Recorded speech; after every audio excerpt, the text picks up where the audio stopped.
What if Naruto was the son of the Huntress movie? This is a recommendation from Garito Uchiha, son of the Huntress, the goddess that tried to ruin Christmas by Soul Reaper crew. Movie begins December 24th, a day commonly known as Christmas Eve. A day spent and enjoyed with loved ones and friends in the comfort of their homes just before the big Christmas day. A day that had been celebrated for centuries in countries all over the world. On this day there was one certain individual that whistled a happy Christmas tune as he walked the streets of New York. That person was none other than Naruto Uzumaki, the firstborn son of Artemis, goddess of the hunt and the moon, and first ever recognized shinobi demigod. Christmas for Naruto was never really a happy occasion. Though they did have Christmas back in the elemental nation, he had spent it mostly alone for the first 13 years of his life. Though he did get the odd present from Iruka, the third Hokage or the Ichirakus, Christmas was normally a lonely time for Naruto, as he would sadly watch as the children his age spent Christmas with their families and celebrated together while he sat at home alone. It made him sad because he wished he could have a Christmas like that. One full of warmth and joy. But then when he arrived in this world and had his first Christmas on Earth, and it was the first joyful Christmas he had ever had.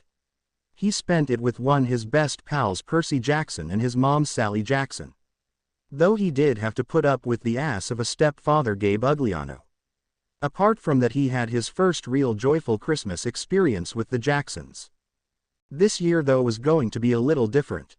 Ever since Gabe Ugliano had been taken care of, and the quest for Zeus's Master Bolt had been completed, Percy could finally spend time with his mother and could go to a school close by to home, which Naruto also went to. So this year for Christmas, Percy and Sally decided to spend it in Montauk. They did offer Naruto to come with them, but Naruto felt like he would just be a third wheel in this instance and figured Percy and Sally would appreciate some mother-son bonding time. He thought about maybe heading over to San Francisco and spending Christmas with Annabeth. Though from the letters and messages he had gotten from Annabeth during the months, it seemed things between her dad and their family had eased up and everything so far was going well. She and her dad's relationship had improved, and her stepmom had not been so bad. Plus she finally got to spend some quality time with her younger siblings. Naruto didn't want to interrupt it, so he stayed in New York. Plus Grover was not around and was currently God's knows where looking for the lost god Pan. He had figured maybe he would go to Camp Half-Blood for Christmas, go and see Connor, Travis, Beckendorf, Clarice, and Chiron. At least that had been the plan until the 2 days ago. He had gotten a Skype message from none other than Selena Beauregard, the girl Naruto was currently crushing on big time. She had told him, much to his delight, that her dad had decided that they were going to be spending Christmas in New York this year, and ever since she told her dad all about Naruto, the man had wanted to meet the young blonde. So just like that, Naruto had officially been invited to spend Christmas with the Beauregards. But he would not be the only one. It turned out Clarice would be joining them for Christmas since she was Selena's best female friend and it beat moping around at camp. Naruto had wondered why she was not spending it with her mom when he remembered Clarice unfortunately did not have the best relationship with her mom and would quickly get defensive over that fact. So all in all, Naruto was looking forward to Christmas this year since he was getting to spend it with his crush and his sparring partner. Beautiful, Naruto said as he walked down the streets of New York heading for Times Square. All of New York was pretty much lit up with Christmas decoration that just made it look so magical that the place felt like Christmas Central. New York had even been fortunate for it to be snowing, and the snow was about 5 inches deep. Though the vehicles were struggling a little to move around, Naruto didn't understand why anyone would want to be in a vehicle since walking gave you more time to enjoy the Christmas scenery around everyone. Currently Naruto was wearing a dark green jacket with a hood at the back of it with black jeans and black boots, since he figured Converses were not the type of shoes to be wearing in this kind of weather. He had black fingerless gloves on his hands, and a dark green scarf around his neck. After 5 more minutes of walking through the snow, Naruto found himself at Times Square, where he would be meeting Selena and Clarice to some last-minute Christmas Eve shopping. He figured it would be busy since a lot of people would be trying to get the last thing they needed for the big day, but Naruto was hopeful. Plus Selena was a daughter of Aphrodite, so no doubt she would know her way around that problem. "Where are they?" he muttered to himself as he scanned the busy area of Times Square. After a moment of scanning he saw the two people he was looking for standing together in the center of Times Square. Clarice was currently decked out in black jacket with blue jeans and combat boots. She had a worn-down red scarf round her neck and a dark red hat to keep her head warm, with her hair poking out at the sides before stopping just a little past her shoulders. Like Naruto, she too had black fingerless gloves on. He had to blush a little when he saw Selena, but he could easily just blame the cold weather for that. She was wearing a cream-colored jacket with a skirt that stopped just above the knees and black leggings on underneath with dark brown UGG boots on her feet. She had a pink scarf wrapped delicately around her neck and even had light pink ear muffs to keep her ears warm, and pink mittens for her hands. As he walked towards them, it was Clarice that saw him first, and she looked in his direction and gave him a small wave and a nod as her way of saying hello. She even gave him a small smile, since Naruto was most likely her best male friend at camp. When Selena saw him, she let out a small squeal before she dashed over towards him. She dodged through the people before she jumped Naruto and wrapped him in a hug, with her arms going over his head and around his neck. "Naruto, it's been way too long," she said as Naruto laughed. They saw each other most weeks via Skype, but he guessed she meant in person. "It's good to see you too, Selena," he said, returning the hug, and couldn't help but notice she smelt like lavender and roses as always. He had to stop himself from dozing off in the warm embrace. Selena was the same, though since her head was resting on his shoulder he did not see the small tinge of pink on her cheeks. "Sup, ninja boy," Clarice spoke up as she made her way over to the duo.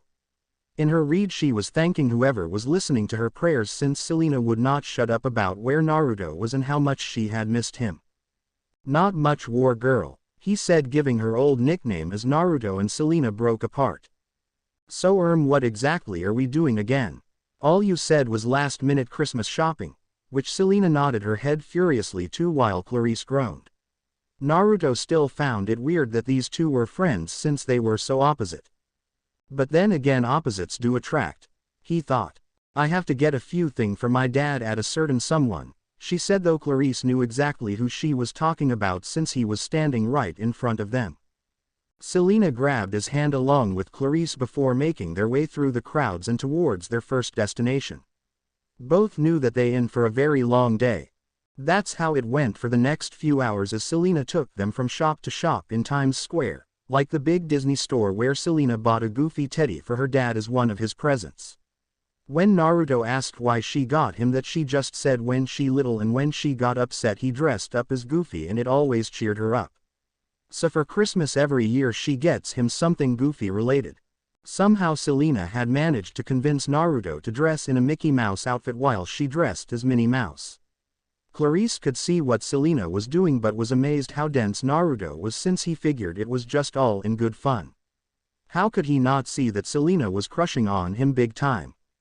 Although they did notice that the kids in the store with their parents got a good kick out of it as well, much to his embarrassment, though many of the parents thought the two teens looked very sweet together. That made them both blush, and Clarice had made sure to take a picture of it. Afterwards, after they hit the smaller stores in Times Square, they went to Bloomingdale's and Macy's, where Selena managed to get her father some nice shirts for his other presents, with Clarice sticking close behind her, since places like this were kind of unfamiliar territory for the daughter of Ares. While they did that, Naruto had wandered off in order to find a gift for Selena. Gift giving had never exactly been a strong point of his, since he never really had many people to give gifts to. He had managed to get things like a new book on architecture that he knew Annabeth would like and had it posted to her. Percy would get a swanky new watch that was waterproof, since Percy kept damaging his old ones. For Clarice he got tickets to some monster truck derby he knew she enjoyed. Heck, he even got his mom and grandmother a little something, despite doubting the Greeks' gods celebrated Christmas. He was just struggling with Selena since she was the girl he had feelings for. He thought clothes, but then remembered she was a daughter of Aphrodite. She more than likely had a castle-sized wardrobe of clothes.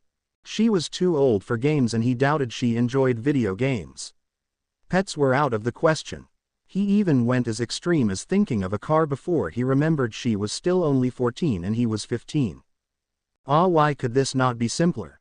Naruto thought as he gripped his hair wandering round the aisles of Bloomingdale's. It seems you are having a bit of trouble, a familiar voice said from behind him. He turned around and had a look of surprise before a giant smile appeared on his face, seeing none other than his grandmother Hestia standing there wearing dark jeans with brown UG boots on her feet while wearing a brown jacket. Her hair had been tied up into a ponytail and with a gold headband in the center. "Grandma Hestia," Naruto said and quickly hugged his grandmother. He had not seen her since he visited Olympus and was so happy that he could see her during the Christmas time. "It's so good to see you. What are you doing it here? I did not peg you for the Bloomingdale's type." Hestia laughed a little. "Well, believe it or not, I was actually in the New York area doing a bit of last-minute Christmas shopping," she said, making Naruto get a surprised look on his face. "The gods celebrate Christmas," he said, not quite believing what she said. Plus, since she was a god, couldn't she just click her fingers and gifts just appear? "Oh yes, ever since the gods came to America, many of us took a liking to the Christmas holidays, and we like to do things the mortal way, like buying presents and such. Mortals have made Christmas very desirable with all the lights and the family time after all. Plus, many of the gods and minor gods enjoy the holiday, like your uncle Apollo, Hermes, Aphrodite, Hephaestus, even Hera and Ares. Hephaestus even has Christmas lights decorating Olympus," she said. "Wow, I wish I could see that one day. It must be quite the sight. What about Mom? Does she celebrate Christmas?" Hestia waved her hand a little. "Sort of, though your mother is not overly fond of the holidays since a lot of trees get cut down for the Christmas trees. She does get a well-deserved break during the holiday period, and she even gives gifts from time to time and lets the hunters enjoy the Christmas time. Though your mother seems to be similar to you. She is not so great with picking presents. Guess that's something else we have in common then." Hestia hummed a little before speaking up again. "I take it you are looking for a present for Aphrodite's daughter, the one you have a crush on," she said, becoming amused at his blushing face. "Gee Gran, we are just friends," he said, waving his arms around, making her giggle into her hand. Her grandson was still too easy to tease. "Wait, how did you know I have a crush on her?" he said, coming out of his stupor. Hestia flicked his nose, causing him to ow cutely. "I'm your grandmother, I just know these things." "Fine," he pouted. "So what do you suggest getting her? I'm really out of my element here," he said, scratching the back of his head. "Naruto," she said, cupping his face. "I'm sure whatever you get her, she will love it. As long as it is a gift from your heart and something you feel strongly over, then I'm sure that this Selena will love it." "Thanks, Grandma," he said. His grandmother just had that effect on him that made him feel so much better. If he ever needed advice or help, Grandma Hestia was there to help him along the way. "But," she said, stopping his train of thought, "jewelry never goes amiss," she said teasingly. "Grandma," Naruto called out, making Hestia laugh again. "Now you best be on your way. Those two nice young ladies I sense are looking for you, and you better be a gentleman and not keep them waiting any longer. Besides, I still have few bits to find," she said. "Okay, Grandma, have a nice Christmas," he said, hugging her again as she kissed his forehead. "And Merry Christmas to you, to my boy," she said before she turned around and disappeared. "Naruto, there you are," Selena and Clarice said, coming round the corner just as Hestia disappeared. "Where were you, ninja boy? We have been waiting forever," Clarice said, since she wanted to get the hell out of this place. Sorry, just sort of zoned out," he said as Clarice rolled her eyes and Selena grabbed his hand. "Come on, we still got more to do," she said as Clarice groaned before they both got dragged away again. They went to God's knows how many shops, and despite the wide variety of gifts he could have got her, he still could not find something that suited Selena. He was beginning to think his grandmother's idea of jewelry was the right idea. During the shopping spree they had ended up in FAO Schwartz, and just like in the film Big, Naruto couldn't help but play on the giant piano. He bribed one of the employees with $100 bill, who gave him 10 minutes to go on the giant floor piano. Selena quickly joined him since it was experience she did not want to miss, and the entire store found them watching Naruto and Selena playing chopsticks on the piano just like the movie. Clarice gave a small laugh at how much fun her two friends were having, and quickly filmed it with her phone. She would defiantly be showing people this after. After a round of applause from those in the shop, the group left. Since most of the last-minute Christmas shopping was almost done, they decided to head over towards Central Park and go ice skating, much to Selena's delight, Clarice's annoyance once again, while Naruto shrugged since he had never been before. Just as they were about to leave the main shopping district, something caught Naruto's eyes in one of the store windows. His eyes winded when he saw it. "That's perfect," he thought before he went forward and whispered into Clarice's ear, "Keep Selena busy. I'll meet you both at the ice rink," he said, getting an odd look from Clarice before he motioned to the item in the window, which she saw before she smiled slyly and nodded. Naruto quickly slipped away and went into the store with Selena, not even noticing. Naruto went to the item and looked it over. "This is perfect," he said again. "Central Park ice rink. Where is he?" Selena said, stomping her foot on the ground, not impressed by the blonde's disappearance. "I told you. There was one last thing he had to buy, that's all. He said he would meet us here," Clarice said in an annoyed tone, since Selena had not shut up when she realized Naruto was not following them anymore. "Why, you don't think something has happened, do you? Like a monster attack or something?" she said, making Clarice snort. "If that's the case, then it's the monster I feel sorry for." "I guess that's true," she said, leaning against the walls of the ice rink. It was only 5 minutes later that Naruto came back into view when the two girls had spotted him. He nodded to Clarice, signaling he got the gift, while Selena whacked him on the arm for not telling her where he was going. Naruto quickly and discreetly sealed all the shopping bags away in a storage seal when no one was looking. They got their skates and put them on their feet and headed towards the ice. Clarice went on first, a little roughly. She needed to hold on to the side a little before she got her balance right. Selena gracefully slid onto the ice, making her look like some kind of pro. Both wondered whether she took lesson in ice skating or something. "Come on, ninja boy, what you waiting for? Don't tell me you're scared of some ice," Clarice taunted, making Naruto scoff. "I'm a ninja, Clarice. I think I can handle a little ice," he said as he stepped onto ice. As soon as he did and slid forward, the ice began to work against his favor and slipped, casing him to go slightly in the air before landing on his back, making a loud thud sound out through the ice rink. "Ouch," everyone in the ice rink said as they saw the slip up, thought it was all deafened by the sound of Clarice laughing. Even Selena had to put her hand over her mouth as she tried not to giggle. "Despite being a ninja, I guess I'm not so used to ice," he said to her. He guessed fighting someone with ice powers and actually sliding on ice were two completely different things. "You okay?" Selena asked, skating beside him, making him nod a little as he sat up. "I'm fine, only my pride has been hurt," he said as Selena helped him back up. "Okay, hold onto my hands and I will help you," she said as Naruto nodded meekly as his hand grabbed her midden-covered ones. "It's all about balance," she said, and slowly slide one foot forward, she said, to which Naruto did and copied her movements.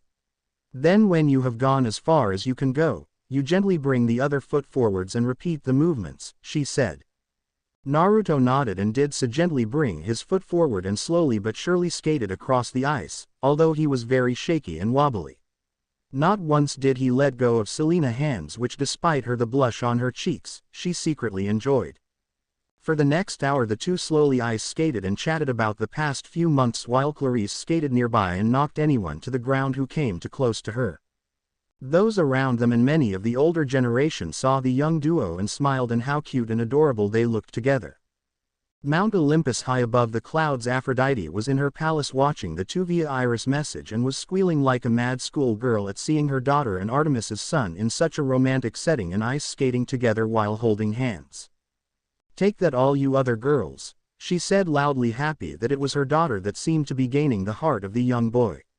While she knew the two had a crush on each other and it looked like they were getting closer and closer as time went by, she could not wait for the day her daughter admitted her feeling. Though she was also thinking a little deviously, since she had already planned on giving Naruto a very unique love life that many boys would be jealous over. Back in Central Park, today has been so worthwhile, Naruto thought as skated close to Selena, still holding her hand, and he took secret glances from her when she was not looking. Though Selena was doing the same and she didn't want their time on the ice to end. It just felt so perfect right now and neither wanted it to end. Clarice was observing her two friends together and was happy to see them so happy and close together. Though she would never admit it, she hoped that eventually sometime in the future they would get together. They fitted each other perfectly. So how much longer do you? Naruto's sentence stopped when a man in front of him suddenly fell to the ground completely out of the blue, surprising them both. They both went over to the man to check if he is okay but were surprised to see the man was asleep. Did he just fall asleep? Naruto said but heard more thuds around them. Looking around they saw everyone on the ice and around the ice rink suddenly began falling to the ground, falling asleep. Clarice skated over towards them with a battle-ready look since they all were beginning to realize that someone supernatural had to have been doing this. But they were all then hit with a blast of tiredness just out of the blue. They all wanted to close their eyes before it suddenly disappeared. It was then that Naruto felt an energy spike from behind him making him turn around, which Selena and Clarice copied and saw a figure making his way over to them over the ice. The man approaching them had teakwood-colored skin, black hair, golden eyes and bluish-purple-like wings. He was wearing a large black cloak over his body but was barefoot. They noticed he was hovering over the ice. He stopped right in front of them, making the three tense. They examined him as Naruto and Clarice were trying to figure out who or what he was. But Selena's voice rang out as she managed to figure out it was. The wave of sleepiness that hit them was the confirmation she needed. Hypnos, god of sleep, she said with the man nodding a little. Whoa, Naruto and Clarice said as they both bowed to the god in front of them. Son of Artemis, daughter of Ares and daughter of Aphrodite, he said in a cool and sleepy voice. I am glad I have found you. Just listening to his voice was causing the three to battle with wanting to close their eyes and fall asleep right where they were standing. His voice sounded like a bedtime lullaby, lulling its listeners and victims to sleep. Taking in what he said and managing to fight of falling asleep, Naruto who spoke up first. Lord Hypnos, with you being here, may I take a guess and say that this is not a social visit? He said, hoping it was not the case, as did Clarice and Selena, but they all sighed when they saw Hypnos nod his head. Is it some kind of quest you are asking us? Clarice asked, getting another tiered nod from Hypnos. I have need of your services, young heroes, he spoke as the three straightened up a little. My sleeping staff has been stolen by one of the minor goddesses who carry a bit of a grudge for this time of year and is planning on using it to make all of New York fall to sleep for an entire day, causing them all to miss Christmas, he said, surprising the three. Wait, what? Selena said, not believing what she just heard. A goddess is trying to ruin Christmas by putting everyone to sleep, she said, getting a nod from Hypnos. Who is the goddess and why would she do such a thing? Naruto asked, since ruining Christmas for everyone was an awful thing to do. Especially with all the children that were so excited with Christmas Day, which was only tomorrow. The goddess is Kione. Goddess of snow is the one behind it. Unfortunately, ever since Christmas was invented, she has hated the holiday with a passion, and I guess you could call her the Greek godly version of the Grinch, he said with a tiered smile. Okay, but how did she get your sleeping staff? Clarice asked, narrowing her eyes as Hypnos blushed a little in embarrassment and looked away slightly. I was sleeping at the time when she snuck in and took it, he said, getting a look of disbelief from the trio who shook their head. Wait, hold on, Naruto said. I thought gods were not allowed to steal the weapons of other gods, he asked, since the whole debacle with the Master Bolt during the summer was a major pain in the ass. That rule is mainly for the major gods like the Olympians. The rule is not followed as much for the minor gods, and the gods steal each other weapons a lot from time to time, he said, getting an annoyed look from the three demigods. No doubt this quest had just ruined their Christmas Eve. Will you accept this quest to retrieve my sleeping staff and stop Kione, or will there be some kind of problem? He said as his eyes went completely black and another wave of sleep and tiredness hit them, even harder than before. The three staggered a little. Are all gods this pushy? Naruto wondered. Yes, Lord Hypnos, we accept the quest, Selena said. Just as she was about to fall asleep, it stopped and Hypo's eyes went back to normal. Thank you, young heroes. If you return my staff to me, then I will be greatly thankful and will be in your debt. It's no worries. I was beginning to think this day was too good to be true, Naruto said sadly. With the other two nodded. Thought Clarice did look a little excited. To start you off on your quest, take this, he said, giving them a piece of paper with an address on it. This will take you to a location where one of Kione minions should be. Use them to find out where Kione is. You have until midnight tonight. The three demigods looked at the address. 301 Park Avenue. New York, New York. Hey, I know that address, Selena said, looking at the address. That's the address for the Hotel Waldorf Astoria. The hotel between 49th and 50th Street, she said, looking up, but was a little put off when they all saw Hypnos was now gone.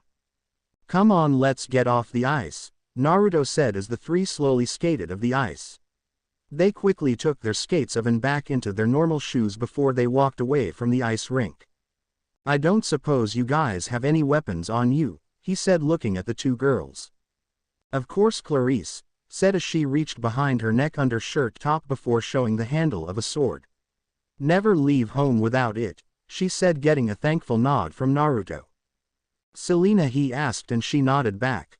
She went into her purse, grabbed a small-looking bomb of lipstick and twisted it. The lipstick shifted around before a long knife suddenly appeared from it. Mom gave it to me last month. She thought it best I carry it around just in case, she said. Looks like she was right in this situation, he said. So we go to the location, Clarice said with Naruto nodding. It's our only lead and hopefully it will lead us right to Kione. What's the time now? He asked as he looked up in the sky at the sun while the girls checked their phones. Almost 4 p.m., Clarice said. Hypnos said we have until midnight. That gives us 8 hours and Kione could be anywhere in New York. Then we better get moving, Selena said as they all nodded and ran towards their destination. Hotel Waldorf Astoria. Naruto whistled as he, Selena and Clarice walked into the hotel. Wow, this place is fancy, he said, getting nods from the other two. Do you see anyone out of the ordinary? Selena asked as Naruto cast his eyes all around the hotel lobby, but everyone seemed human enough. Though there was some kind of lingering smell. It was not a pleasant smell. It reminded him of Gabe, the smell of moldy gym shorts along with the smell a dog let out after it got all wet. I don't know, but I can smell something a little off, he said, narrowing his eyes, and he headed towards the stairs. Selena and Clarice looked at each other before they followed after him, with Selena keeping a firm hand on her lipstick disguise's knife and Clarice with a hand on her sword. They followed forwards and went up the stairs, but none saw one of the bellboys stop what he was doing. The boy narrowed his eyes before he followed after them. Naruto hurried as he followed the smell, which was leading him higher and higher up the hotel, with Selena and Clarice doing their best to follow after him, though with his crazy stamina and fatigue it was proving to a little difficult. Naruto, how high up do we need to go? Selena asked before they finally stopped at the top of the hotel. It was the part that was designated for the super rich, and they were more like giant apartment suites capable of holding a large family. He opened the stairway door and kept following his nose like a bloodhound's. The smell is defiantly getting stronger. Whatever it is, it's close, he said, with the two girls sticking close before Naruto finally stopped at one of the hotel doors. He put his hand on the door handle, but it showed that it was already open. He looked at the two girls, who nodded before as silently as they could. They walked in. They looked around to see the place was pretty big.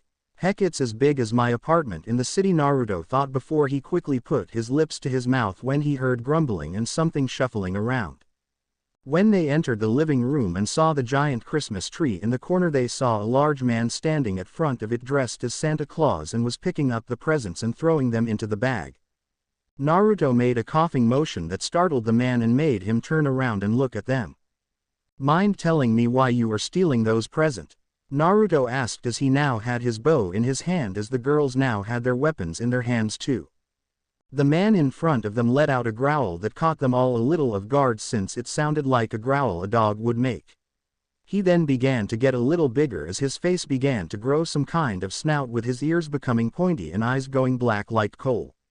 His skin began to grow hair all over, and a snowy white fur coat now covered him completely.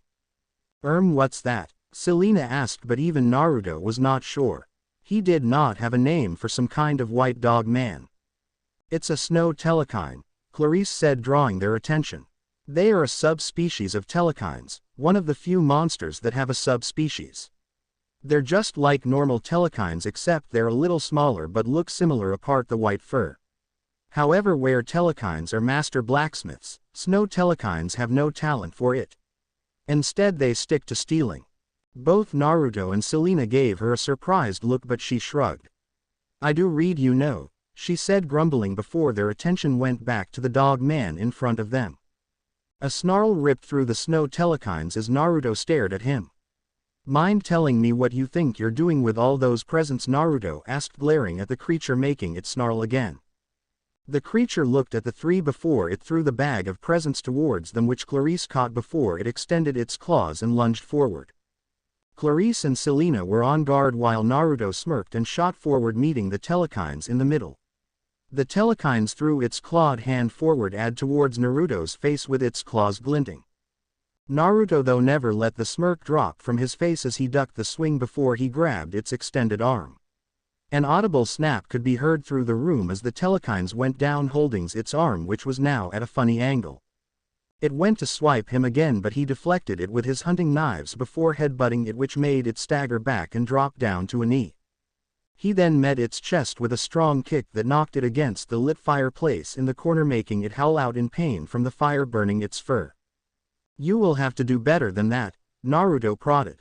When he did, the sound of rushed footsteps were heard behind them and saw a second snow telekine surging towards them. Naruto was about to move before he saw Clarice move forwards. When the telekines got close with its jaw wide open showing his sharp canine teeth, she ducked the lunge forward before turning and punching the bellboy disguised monster right in the snout. Said telekines growled and went to attack her again, but Clarice quickly proved why she was a daughter of the war god. She grabbed its arm, twisted it round before she quickly gripped her sword and swung down at its arms, making it disappeared. It growled out in pain, but that just made Clarice snort. Bark all you want, little doggy, she said before she thrusted her sword into its chest. Within seconds it disappeared into a burst of gold dust. Selena just gaped at the two demigods. It was over in seconds and neither even looked fazed. This was why Naruto was the strongest male demigod and Clarice the female. Wow, you to have been seriously training, she said, making the two grin at each other before they bumped fists. Well, as fun as school as I need something to keep me from dying from boredom.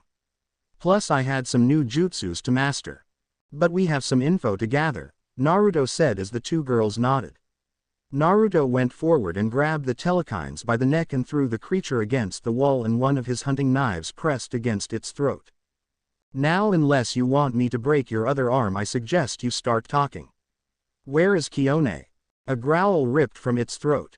I'm not saying anything, demigod scum, it said while it spat a large gob on the floor, making all three demigods' stomach churn. Naruto applied more pressure to its neck, making it struggle to breathe, but surprisingly it was not letting up.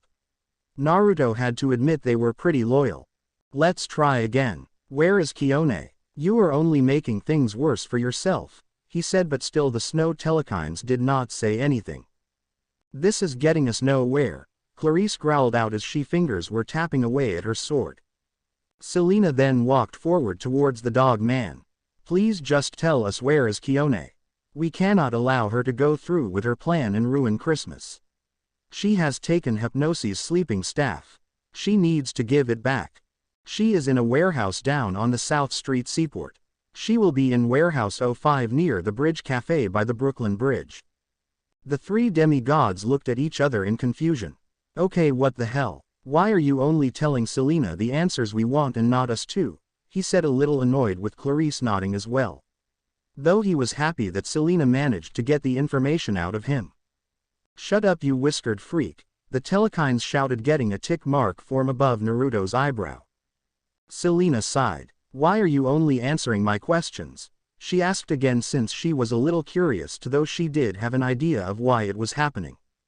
I don't know. I just feel compelled to tell you everything, it answered once again in its weird trance-like state. What? But that is ridiculous, Clarice answered, since it was beginning to frustrate her to no end. Shut up, you butch dingbat, the telekine shouted, causing both Naruto and Selena to face palm. That was not a way you wanted to speak to Clarice. What did you call me? Clarice shouted as she threw her sword forward and chopped the telekine's head off, causing it to burst into dust. Oh great. Was that necessary, Clarice? We could have got more information from him. I don't care. He should not have called me that, she said, putting her sword away, though Naruto and Selena both noticed her have a bit of a hurt look on her face. As tough a girl Clarice was, it did hurt her when people called her butch looking, since she was very tomboyish. Naruto didn't understand why they called her such things. Yeah, she was a little more rough and tumble than most girls, but she was just more toned than most girls because of the type of training she did. In fact, she was a very beautiful girl if people just looked past the rough and tumble girl. Well, we know where to start, Selena said. We are going the South Seaport and we are looking for Warehouse 05. Right, we better get going. We only have until the end of the day and time is ticking. But first let tidy this place us, Naruto said, since the room had been slightly overturned during the small fight with the snow telekines. Naruto used his shadow clones to quickly clean the room up and placed the presents that the monster tried to take. Though he would have to find out why afterwards. After only a few minutes passed before the room was back to normal. They quickly left, going back down the stairs and out of the hotel. When they did, Naruto whistled for a taxi and they all quickly crammed in. Selena gave the address to the taxi driver, who grunted in response before he began driving down the roads of New York. They were hoping that they did not get stuck in any traffic since it was the Christmas holidays and it was always a body time, but right now they really needed some luck. So, Clarice started talking quietly, getting the others' attention. What was that all about in the hotel? Why was the snow telekine only listening to Selena? Is it some kind of special child of Aphrodite power? Naruto was curious too. Was Selena awaking some kind of special power? Selena bit her lip. I have an idea of what it could be, but I am just as surprised as the two of you. My mother had once warned me when I was on Olympus during the winter solstice that a rare few of her children gain an ability she calls charm speaking. Charm speaking? They both asked, gesturing for Selena to continue. Charm speak is a type of hypnotism or persuasion in which it allows the speaker to convince someone else to do or get whatever they want. The strength of the command depends on the tone and the emotion of the charm speaker's voice, as well as their skill with it. Wow, that's pretty intense, Clarice said with Naruto nodding. It sounds amazing, but it sounds dangerous as well. The ability to make a person to anything you tell them to. When my mom told me about it, she had this strange glint in her eyes as if she was waiting for something. I think she may have known I had it. Ever since she told me about it, I had a feeling that I may have it, but noting positive since it appeared at random ages apparently. Naruto whistled. Well, here I'm hoping you never use it on me, he said. Hearing that, Selena got a teasing and sly look appear on her face. Only if you give me a reason to, she said coolly in his ear, making a shiver go up his back. Yep, here comes her Aphrodite side making an appearance, he thought, trying to recompose himself. Clarice meanwhile just rolled her eyes at their flirting. Geez, would they just save it for after the quest? Later on at South Street Seaport, the demigods got out of the taxi as it quickly drove off. They had been stuck in the taxi for just over 2 hours from damn traffic, which they should have expected, and the amount he had to pay the taxi driver made him weep a little, despite being have a 7-digit figure in his bank account. That, and he knew since it was Christmas to give them a Christmas trip. It was currently 7 p.m. and Naruto knew they only had a few hours left until it was too late. Well, now what? Clarice asked, stretching her legs. Now we find the warehouse. Any idea where it is? Selena asked, since she did not know the New York area all that went other than the major shopping districts. They both looked over at Naruto since he lived in New York, but found him sniffing the air, which made his nose wrinkle a little and a frown appear on his face.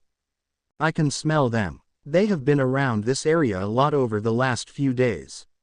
The smell is all leading into one direction, he said as he began to follow the scent and began to run in a light jog. The other two followed after him, trying to keep up. Even in just a light jog, they were both struggling to keep up with him.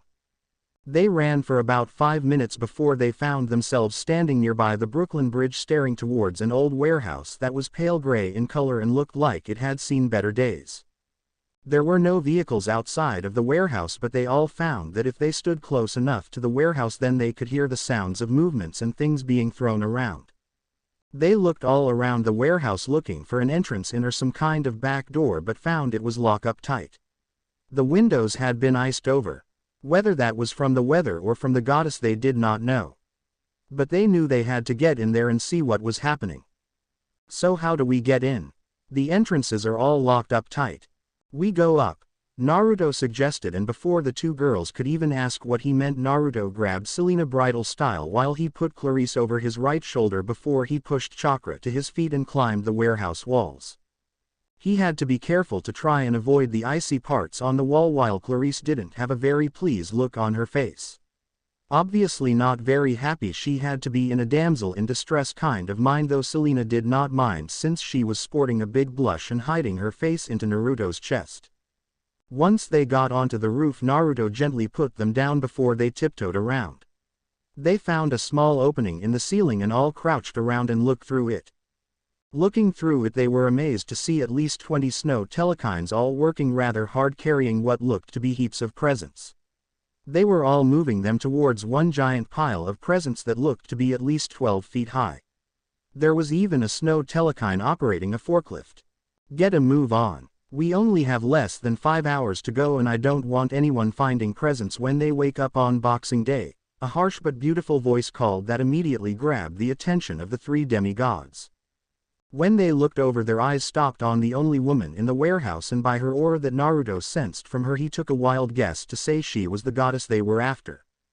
The goddess had long raven black hair that stopped midway down her back and had cold brown eyes that flickered from brown to icy blue and had pale white skin, almost like the color of snow itself. She had pale blue eyeshadow and she was wearing a white and pale blue dress that went all the way down to her ankle, where she had white sandals with a small frost symbol on them. So that's Kione, Clarice said as the other nodded. She does not look harmful, Selena said aloud, but both Naruto and Clarice shook their heads in disagreement. Don't think like that. Just because someone does not look like a warrior, it does not mean they're not one. She might not be an Olympian like our parents, but she is still a god and is going to cause some problems. What are they doing? I thought they wanted to just make them fall asleep for Christmas Day. Why does she have all these presents too? Selena asked, a little confused at what the goddess was doing. I don't know, but I bet you it is nothing good. Then when they looked back at Kione, they noticed in her right hand was a staff about the size of a baton that was dark brown but had the Hypno symbol on it. It radiated power, not as strong as the Master Bolt which Naruto had held in his hand personally, but it was still a powerful weapon if used right. So we take back Hypno's staff from the pretty little snow princess. Should be a piece of cake. I mean, she is not an Olympian, therefore she should be easy picking. Naruto owned at the attitude and knew just because a god was not an Olympian, it did not mean that they were not dangerous. However, as Naruto thought, Selena continued to stare at the while Clarice was grinning at the challenge. They did not notice that ice suddenly began forming behind them, getting closer and closer towards them. It was silent but deadly. Just as the ice was about to reach them, Naruto noticed the sudden change in temperature around them and turned at the last second. He saw the ice and his eye went wide. Watch out, he said as he grabbed a hold of Selena and Clarice and jumped out of the path of the ice. Oh shit, Clarice shouted, a little annoyed at herself for not seeing it coming before it was too late. Naruto was thinking the same. He should have seen it earlier from the drop in temperature and was mentally scolding himself. I should have seen that coming, Naruto scolded himself, with Selena seeing the look he had on his face, which worried her a little. She did not want him to blame himself for not seeing it. She was about to speak before Selena's ankle was suddenly gripped by something ice cold. She looked down to see a hand made of snow had grabbed hold of her ankle and began tugging her downwards. Naruto, she shouted, but the snows engulfed her and brought her down into the warehouse. Selena, both Naruto and Clarice shouted before they looked above them and saw a giant wave of snow from out of nowhere and hit them square on. Clarice disappeared in the snow while Naruto managed to recover before shouting, "Fire style, fireball jutsu." A big torrent of flame shot outwards from his mouth, engulfing the sky as it caused whatever snow was there to melt and disappeared. Selena, Clarice, Naruto shouted before he saw the giant hole now in the warehouse roof where the snow had dragged them through. He looked down the hole and an angry expression appeared on his face. Kione was standing there giving him a very sweet smile while Selena and Clarice were there being held down by a group of snow telekine that had Selena and Clarice's arms pinned down behind their backs. Selena was trying to keep calm but Clarice was just shouting all kind of different swear words. Now, son of Artemis. Come on down and join us. There is no point in being sneaky when I knew you were here the whole time, she said as Naruto slowly walked down the wall with his chakra before stopping just a few meters away from Kione and the others. How did you know we were here? He asked, making the goddess roll her eyes before she walked over to him, swaying her hips as she did. You do realize I am the goddess of snow. Therefore my domain is wherever the snow touches. New York is currently blanketed in snow. It was not difficult, though I am a little surprised that Hypnos actually came to you and your personally. Normally the fool would have just fallen asleep. Well, considering you stole his staff and are trying to ruin Christmas, I don't think it left him with much choice. True, but then again I do hate Christmas with a passion, so now seemed like the right time to do it, she said, touching his shoulders quickly, which made him tense up a little. Why do you hate Christmas so much? It's supposed to be a time full of joy and love and you are trying to take that away from everyone in New York. Even the gods enjoy Christmas. Kione shrugged. Christmas, the so-called time of giving. All I see are brats getting greedy and demanding things to be theirs. Forest being cut down all for the sake of having a Christmas tree in the living room, and do not even get me started on those damn Christmas carolers. They deserve to all drown in icy death with all those ridiculous Christmas songs. And all the present you have taken, he asked. What better than for them to miss Christmas and to also find their presents have been taken? Christmas will completely be ruined that way. Naruto whistled. Wow, you're a modern-day Grinch, he said, causing a flash of anger to appear on Kione's face before she quickly recomposed herself. No matter. You being here will not be a problem. It means I just have to speed my plans up a bit. Maybe 12 was a little too traditional. Let's make in 10, shall we? Causing Naruto's eyes to go wide. He was about to lunge forward and give Kione a piece of his mind before he quickly stopped when he saw one of the snow telekine point a icy-looking dagger at Selena's neck, causing fear to grip him a little. Put your little weapons down, boy. We would not want this little beauty to have any unfortunate accidents, would we? She said, causing Naruto grip on his hunting knives to tighten a little before he released them and dropped them to the ground. He could try and use a jutsu, but with Selena and Clarice in the firing line it was risk he did not want to take. And with the other snow telekines and a goddess around him, he was beginning to feel a little helpless. That's a good little hunter boy, she said as she sauntered up to him and placed a hand on Naruto's cheek, making him tense a little from her cold touch. I must admit, when the others' nature spirits and goddesses said you were handsome and brave, I did not really believe them at first. But I must admit you would be quite the catch, she said as a predatory look appeared on her face, causing a shiver to run down his back. She then leaned forward and looked like she was about to whisper into Naruto's ear before she did something that caught them all completely off guard. Kione grabbed Naruto's face in her hands and placed a lustful kiss on his lips, making his and the girl's eyes widen in surprise. Naruto tried to get out of it but found his legs had become stuck. He glanced down as best as he could to see his legs had been frozen in ice and it was beginning to journey up the rest of his body. While Clarice was trying to get out of the hold she was in, it was now Selena who began shouting out curse words and was saying some words Clarice was sure she had never even heard of. Selena was thrashing around on the ground with only one thing on her mind. Get the hell away from my man, you snow hussy. After a few more seconds, Kione broke the kiss before she snapped her fingers and the ice now completely covered Naruto as she wiped her lips. Very nice. I'll try to give Artemis my regards, but then again I should probably stay away from her. I doubt she will like the fact that I just kissed her son, she said as a menacing giggle escaped her lips. Chain them up to the walls. Let them watch as we ruin Christmas, Kione said as she and the snow telekines laughed before Selena and Clarice were moved over to the side of the warehouse and was chained to the walls with a frozen Naruto.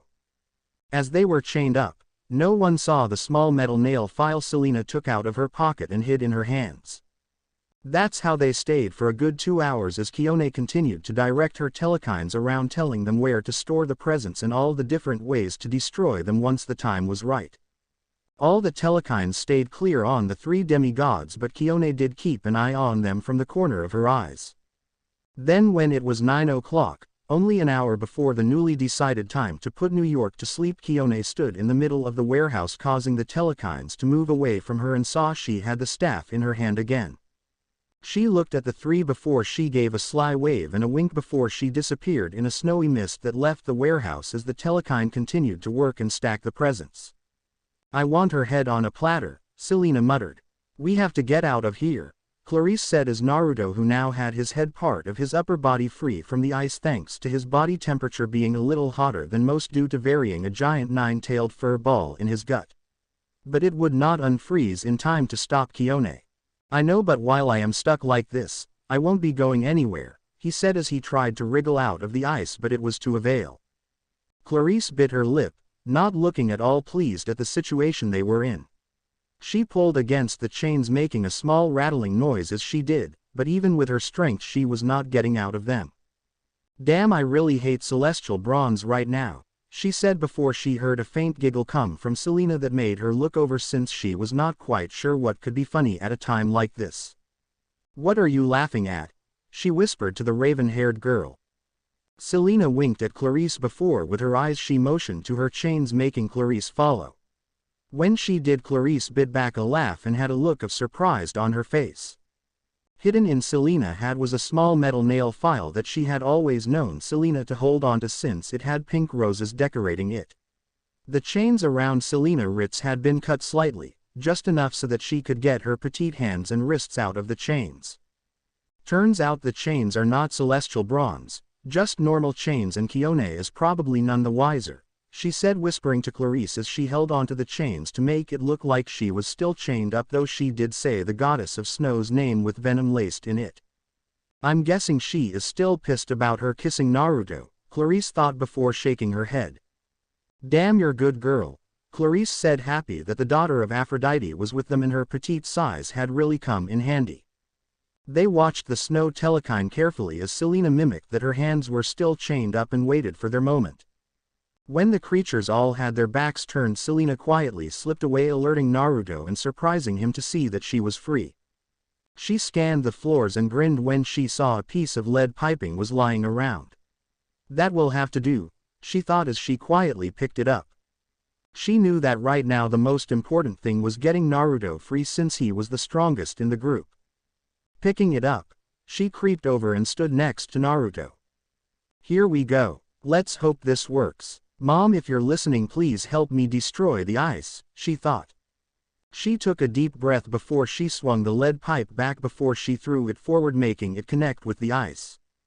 As soon as the ice hit, a loud cracking noise sounded out through the warehouse, alerting all the telekines.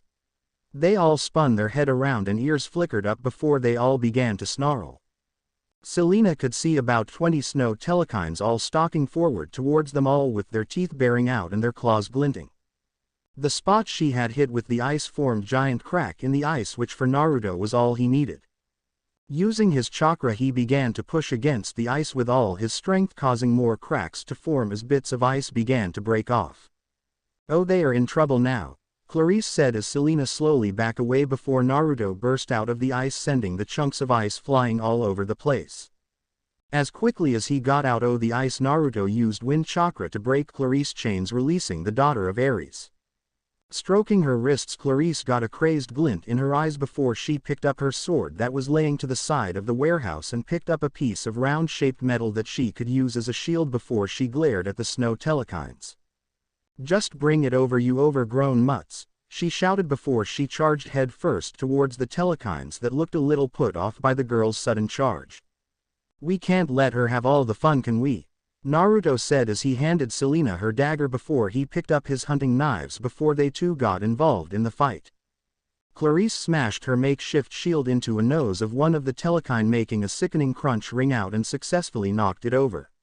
She then turned and drove her sword into the chest of another, causing it to burst into gold dust.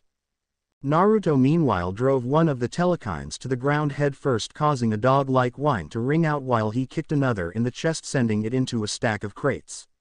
He quickly sealed his hunting knives away and unsealed his bow. As quick as he got his bow out, he fired 2 arrows hitting 2 telekines square in the chest, making them shatter into dust. He then turned around and blasted a gale of wind towards a small group, which threw them into the wall. Selena meanwhile ducked a swipe from a telekine before she drove her dagger into the neck of a telekine, turning it into dust. She turned around only to dodge another swipe before she tripped the telekine over, making it land right on its face. Right now she was so thankful for the training Naruto had given her when they were back in camp. Not only had he helped her with her bow and arrow skills, but he had taught her how to use a kunai, which was effectively the same as using a knife. He even taught her a few moves and holds that she could use. While she might not have the kind of body strength and speed that Naruto and Clarice had, but Naruto had to admit her strengths were her reflexes and her flexibility. Naruto had to admire her right now, and he smirked as he watched Selena punch one of the telekines in the nose, making it stagger back. Selena is becoming a regular G, Naruto said as he kicked another telekine in the gut, making it fall over in pain. Naruto, Clarice shouted, getting the blonde's attention. We got this. Go after Kione. You are the only one who can get to her in time. But what about the telekines? Do we look helpless to you? We can handle them. You just go after that snow bitch, Selena added, making them both look at her with the clever choice of names she had given Kione.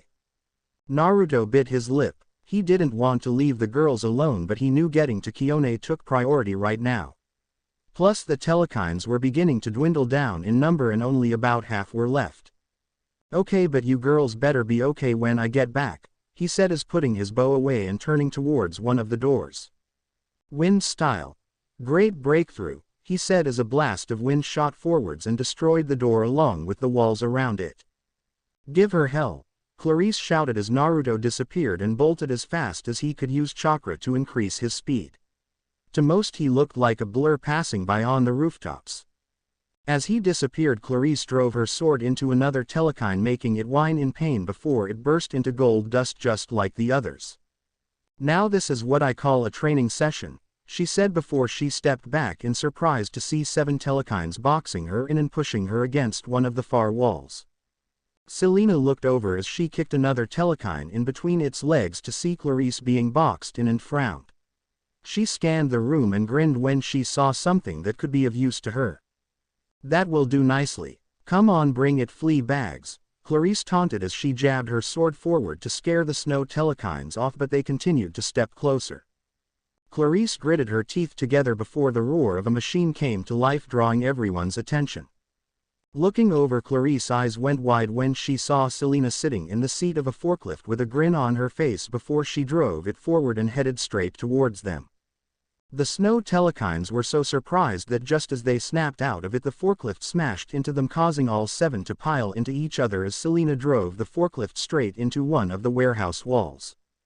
A loud crash could be heard throughout the warehouse and the group of telekines burst into gold dust, causing Selena to flap her hand around when the dust went all over her. Ew, she complained before she turned around to see Clarice quickly destroy the last few snow telekines. That was awesome, Clarice said, patting Selena on the back as she put her sword away and looked around. If I didn't know any better, I would have said you were a child of Ares. Selena smiled at her friend. At times like this that I'm glad I began training with Naruto.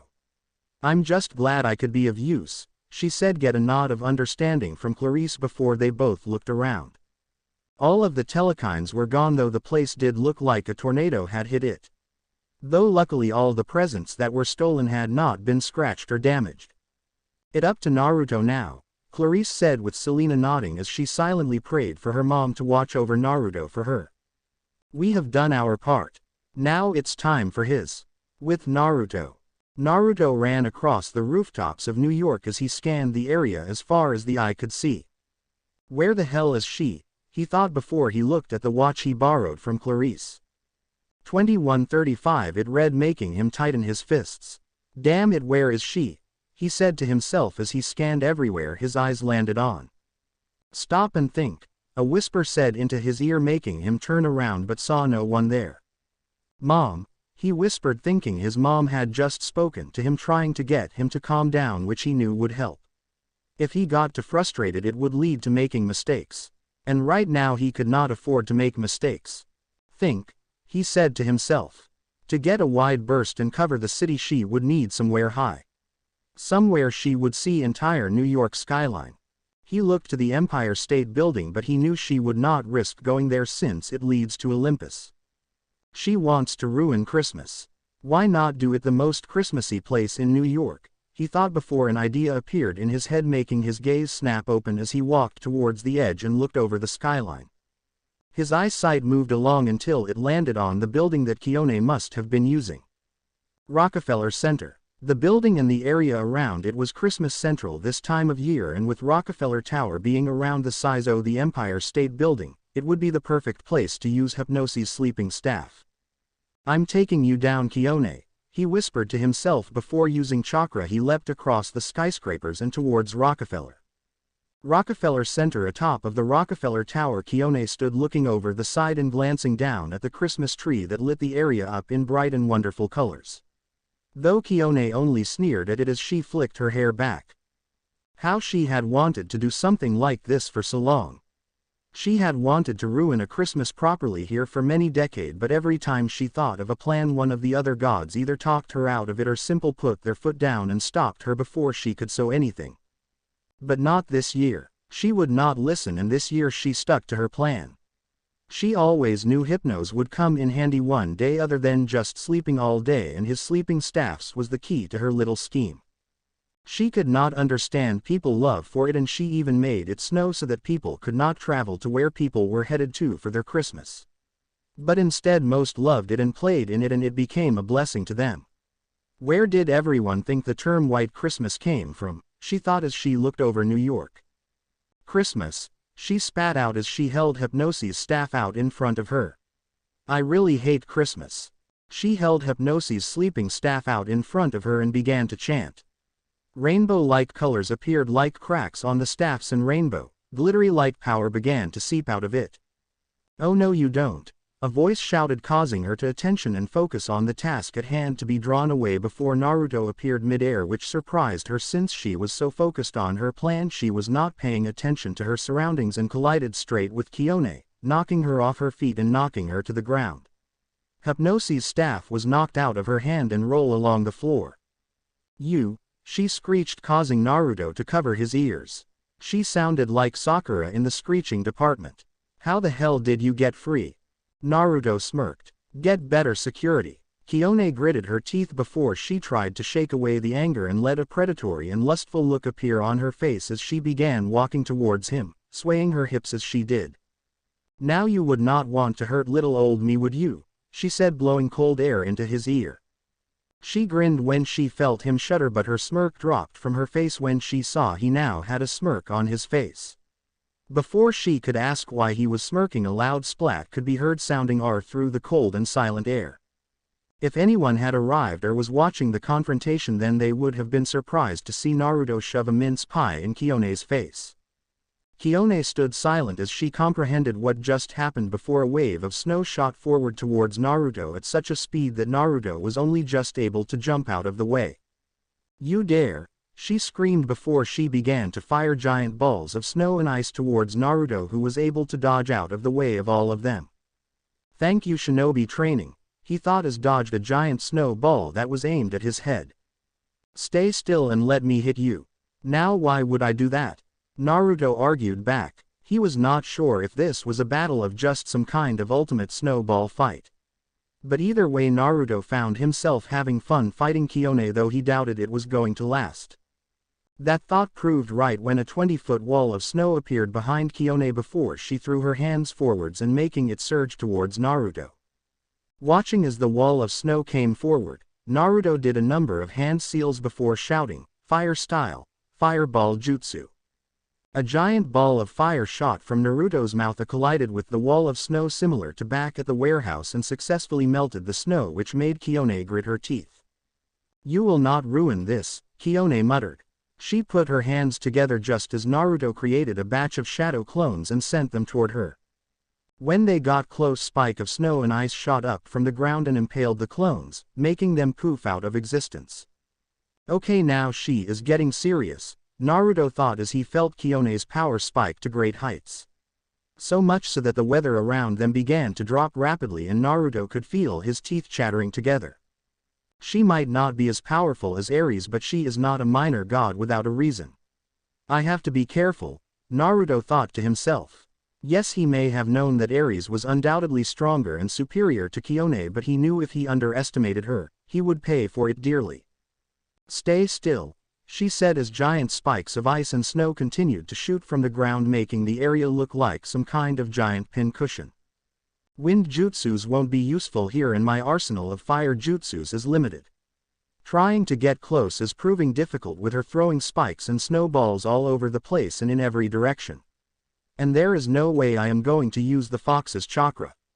It's not necessary for this fight, Naruto thought as he leaned to the side and dodged another spike before he jumped in the air and landed on the side of the wall. He fired several arrows towards Kyone, but the goddess of snow just froze them before they could get close. He jumped off the wall when another wave of ice was thrown at him and landed a couple of meters in front of Kyone. He went to deliver a right kick, but when he was just a few inches away, snow appeared around her and blasted him away. Naruto rolled along the ground before he got back on his feet and looked at the snow circling around Kyone. The snow, it's kind of like Gaara's sand. It protects her almost like it has its own mind. He rolled out of the way of a wave of snow before shooting of another wave of arrows. But the arrows just met a wall of thick snow. As he backflipped away, he stopped to see the snow and ice around Kyone beginning to build up and began to take the form of a creature. Wings looked like they were being formed along with 4 legs and a long tail. After a couple of seconds of watching it, Naruto's eyes went wide and he silently cursed to himself. Oh, that can't be good. The snow and ice melted together to create a giant dragon that took up most of the room on top of the building with Kyone standing on top of it. Its jaws were open, revealing sharp teeth made of solid ice. Kill him, Kyone screeched as the snow dragon roared out and lunged its head towards Naruto, snapping its jaws as it did. Whoa, Naruto muttered as he narrowly escaped the jaws of the snow dragon. He quickly turned on the back of his heel and swiveled round to punch the dragon right in the temple. However, when he did, his hand went through the snow and he found his hand had become lodged and stuck in the snow dragon's head and the snow clamped his hand down. Oh no, Naruto muttered before the snow dragon threw its head up and began shaking its head around wildly. Naruto hung on for dear life. This was just as bad as riding on top of Gamabunta back, he thought to himself as his stomach churned around a little. The snow dragon then began knocking its heads against the building and Naruto only barely managed to somehow maneuver himself out of the way of the brick walls. Naruto struggled, but eventually he managed to wiggle his arm out of the snow, despite his hand now looking completely red from the cold. Though just as he got his hand out, the snow dragon suddenly bucked, making Naruto fly through the air before its tails appeared and whacked Naruto. Due to being in the air, he could get himself out of the way and so instead used wind chakra to cover him and cushion the blow. When it did, Naruto winced and went flying through the air and found himself falling to the ground. The blow from the dragon hurt like hell, even with his chakra absorbing some of the hit. If he didn't, then it most likely would have broken his ribs. Naruto maneuvered himself through the air before he managed to stick to the windows of one of the skyscraper. He looked over only to see the dragon's wings extend and it hoisting itself into the air before it began flying towards him with Kyone still on its head. The plan can wait, I want him dead, she screeched to herself. To Kyone, Naruto was ruining everything and was really pissing her off. She wanted him gone, and right now she did not care if Artemis or Hestia were going to be angry with her. As Naruto ran along the building's windows and jumping from building to building, Kyone was frowning lumps of ice towards him that Naruto managed to dodge, but it didn't help that the dragon kept trying to snap at him. Go stop Kyone, they say, Naruto said, mimicking Clarice and Selena voices. We got this. You go beat the snow bitch. How am I supposed to beat her when a bloody dragon is trying to make me its food, he shouted to himself as dodged another bite. He jumped toward another building, but as he did he sent a flurry of arrows towards the dragon and Kione, though most of the arrows didn't even hard the snow dragon as Kione just laughed. "You will have to do better than that," she sang happily. Naruto gritted his teeth before his eyes zoned in on one of the arrows that had hit the underbelly of the dragon and looked like it had done some damage. Wait, he thought as his mind began to brainstorm. Back at AMP he remembered a chapter about the monster that demigods had to fight against, and he had read a bit about dragons. He remembered that the body itself was as tough as celestial bronze and it was unlikely that anything would break through. Even if this dragon was made by Kione, the principles were still the same. But the underbelly is not as strong as is a vulnerable spot, he thought before it all clicked in his brain. He knew what he had to do now. He came to an abrupt halt and turned to face Kione and the snow dragon. Seeing Kione's face look a little confused and heard her say, "What you giving up?" "Not on your life," he replied before he made a familiar hand sign and said, "Shadow clone jutsu." All around him smoke covered the area before Kione took a little step back and saw over 100 Narutos now standing in front of her. Before she could speak they all jumped and went in different directions shouting, "Catch us if you can." "What?" Kione shouted as she saw the Narutos jump away before she sent the dragon chasing after the nearest one. The Naruto was laughing as it dodged her ice and snow balls, but the dragon's jaws went forward and caught him in its mouth. When it clamped its mouth shut, the Naruto dispersed into smoke. From below the dragon the real Naruto fired toe arrows into its underbelly, making cracks appear where the arrow hit. The process went like that for the next 10 minutes as Kione ordered the dragon to kill every Naruto it saw, but every time the Naruto they caught was nothing more than a clone. All the while the real Naruto continued to send arrow after arrow into its underbelly, and from all the cracks that covered it, he knew one last hit was all it was going to take before he could say bye-bye dragon. As the dragon remained stationary trying to catch one of his clones and Kione so wrapped up in it, that they did not see Naruto below them extending his hand out. A familiar sound sounded out through the air that suddenly caught Kione's attention. Looking over the side of the dragon, her eyes went wide when she saw Naruto speed towards her creation with what she could only describe as some kind of swirling balls and energy in his right and left hand. "No!" she shouted as she tried to maneuver the dragon out of the way, but Naruto smirked, knowing she was too late. Naruto got closer and closer to the underbelly of the dragon before his voice sounded out through the silent air. "Rasnegan." Both Rasengans hit the snow dragon's underbelly and immediately it all cracked and lumps of ice shattered away. Naruto flew straight through the dragons and appeared on the other side, completely destroying the dragon in two. Both halves slowly began to fall to the ground as its bright yellow eyes went out like a light and its body began to quickly melt away as it fell to the empty streets of New York. "Damn you!"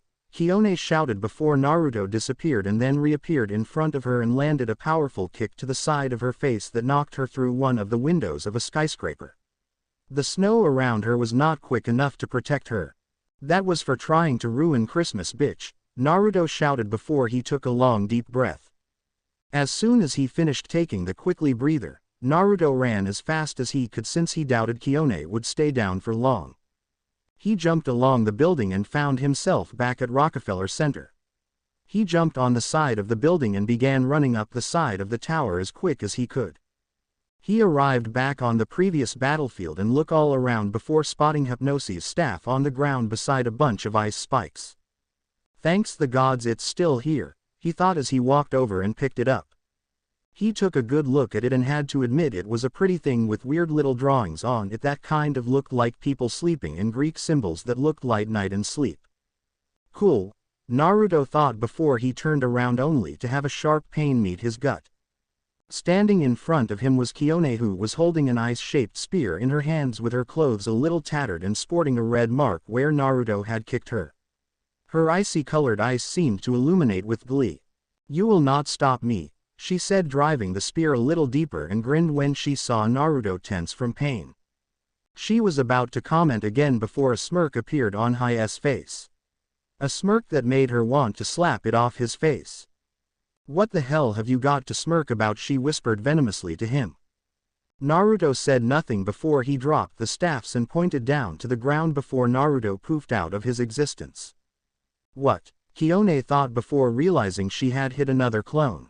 She looked back down to see cracks forming on the ground before a fist appeared and collided with her jaw, sending her into the air. From the ground, 4 Naruto appeared and leapt in the air with her. One Naruto kicked her in the back while another kicked her in the stomach, all the while pushing her forward further into the air. The other 2 delivered 2 solid punches to her before Kione saw the real Naruto above her in the sky making hand signs at a quick pace. Fire style. Fire dragon jutsu, he shouted as a giant dragon head and neck appeared in front of him, roared and charged towards Kione.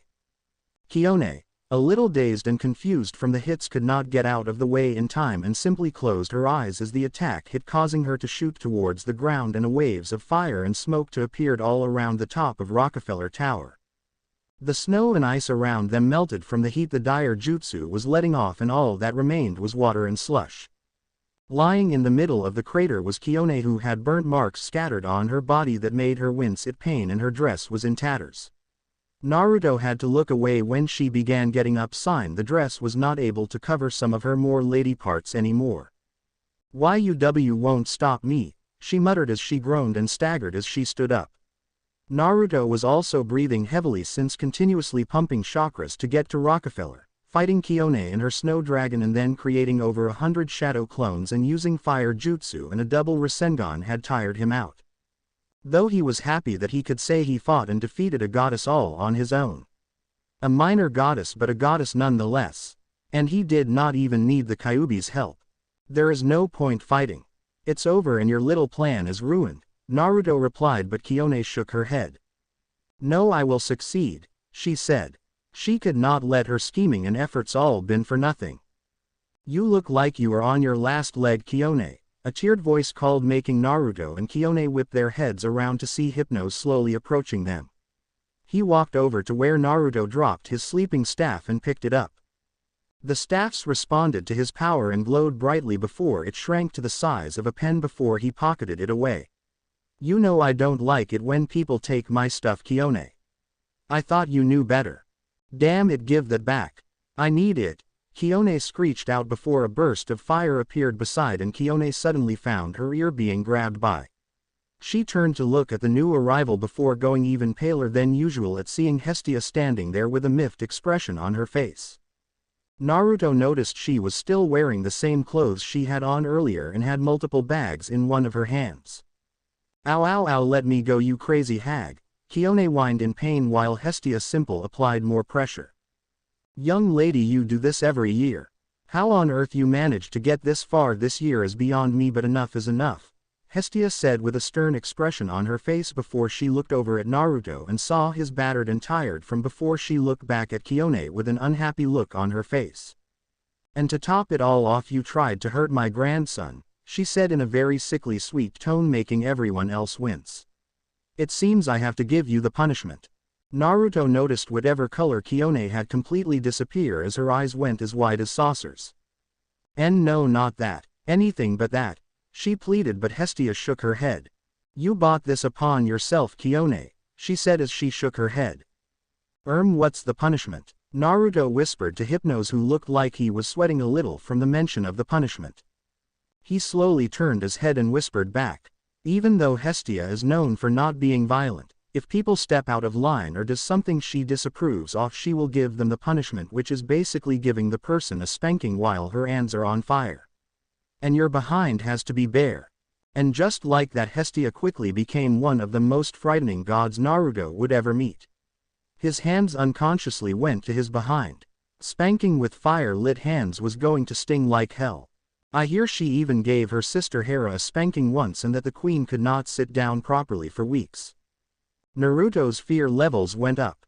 His grandma was scary and he now knew how much. "I would not like to be Kione right now," Naruto thought as sympathized for the goddess a little, even though he knew she deserved it. "But first I will be taking you back to your father. You are going to be grounded for the next decade," Hestia said before she clicked her fingers. In a small burst of fire, Kione had disappeared. Hestia turned and went over to Naruto and began checking her grandson over before she patted his head after seeing he was okay. Sorry you had to stop your Christmas shopping to come here, Naruto said, but she just waved it off. I was about finished anyway, and beside I should not have been surprised that Kione would try something again this year, but I am thankful you managed to stop her. Hypnos, I assume you are thankful for the actions of my grandson and his friends, she asked, getting a teared nod from the god of sleep. He and his friends have done me a great service and I am indebted to them, he said as turned to Naruto. If you require assistance in the future, simply call my name and I will help. But it will only be a one-time thing, he said as Naruto nodded. Hypnos said his thanks one more time before he disappeared in a bright light that made Naruto close his eyes. I should get you back to your friends. There is still just one more thing you have to do tonight, Hestia said as she kissed him on the forehead. You will know what it is when you arrive. Oh, and you and the girls might need this. That way when you return the presents, it will be just like the tales ad stories say. What? Naruto said, confused as she handed him a bag before she clicked her fingers. She gave him a wink before everything went bright for a moment. When the light died down, he realized he was back in the warehouse. As he got his bearing together, a black-haired blur slammed into him and he found Selena hugging him around the stomach. You're okay, she said, happy to her crush return safe and sound. Yeah, I'm okay. A hell of a battle, but I'm okay. You kick her ass, Clarice said, getting a grin from Naruto. Of course, he said, making her grin back. He told them about the battle and how he eventually managed to beat her. Both girls seemed to be in awe when mentioned the dragon, and he swore he heard Clarice mutter, "Lucky bastard." He even told them that if they ever needed help that Hypnos would help them, but only the one time, since they guessed he just wanted to be able to repay the debt to them. And just like he did, when he told them about Hestia and the punishment, both girls had their hands unconsciously moved to their behinds. So, Selena said, getting their attention. Are we done? I mean, the quest is over, Kione has been stopped and Christmas is safe. Do we just go home? Naruto sighed. Not quite. We have one last thing to do first, he said before he motioned to the clothes in the bag Hestia gave him, making both girls' eyes to widen a little before he pointed to the pile of presents that had been stolen. They all groaned a little, but they knew it would be the right thing to do. This is going to be a long night, Naruto muttered. Midnight as the clock struck 12, little Lily Matthews had her eyes open as she could barely fall asleep. It was going to be Christmas and she had been looking forward to opening all the presents that lay under the Christmas tree. Though when she and her parents got home, they shocked to see all the presents had disappeared. Her daddy had called the police, but lots of people all around New York had experienced the same trying. The little girl had cried for a few hours thinking Christmas had been ruined, but her mom and dad kept her spirits up since they both wanted their little girl to have a great Christmas. They played a few games, watched Elf with sweets and some hot chocolate before they tucked her into bed. The little 5-year-old knew her parents were asleep, but she just could not fall asleep. But she was told that if she did not fall asleep, then Santa would not come. As she was about to turn over, a loud thud hit the roof, getting her attention before she could hear what sounded like footsteps. They then went alongside the house before she thought she could hear a window opening and then footsteps down in the living room. Lily slowly got out of her bed and put her little feet into a pair of pink fuzzy slippers before quietly she began to make her way downstairs.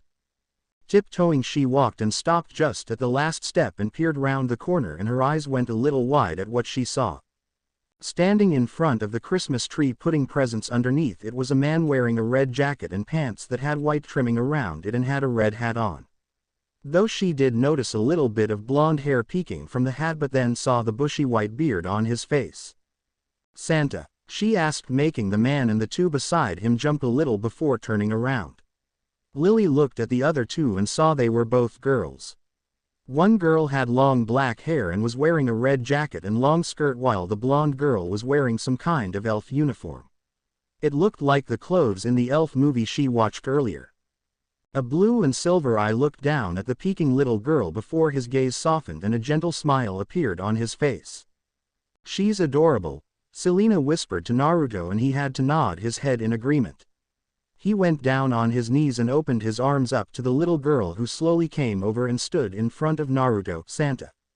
Well, hello there, little one, he said in a deep voice that made the two girls beside him look at him a little amused but knew he was just getting into character. I believe you are Lily, correct?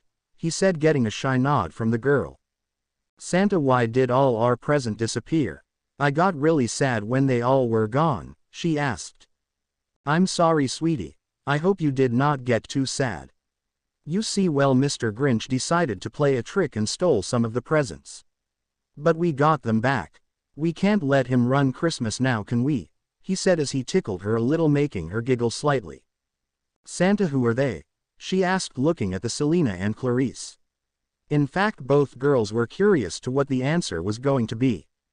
Well, he said, trying to think of the right answer. He looked at what Selena was wearing and noticed how it matched his, so he went with the best thing he could come up with. Why, this is Mrs. Claus. She decided to help me this year, he said, causing a deep blush to appear on Selena's face while Clarice tried not to laugh. While this is Clarice, the head elf, he said, trying not to laugh at the expression Clarice had on her face before she gave him a look that said there was going to pain later. Selena thought was trying to hold in her laugh by covering her mouth. Oh, okay, she said before she quickly tiptoed into the kitchen before she came back with a small plate of cookies and mince pies and a glass of milk. Here you go, Santa. Mama said you like these. The three said, taking a bite into the food. This is very good. I thank you for the food, Lily, he said, gently patting her head, causing her to beam at him while Selena gave her a little peck on the forehead. But now it's time I went. I have more presents to deliver, he said, making her nod a little sadly before she raised her arms up to him, making him look at her a little confused.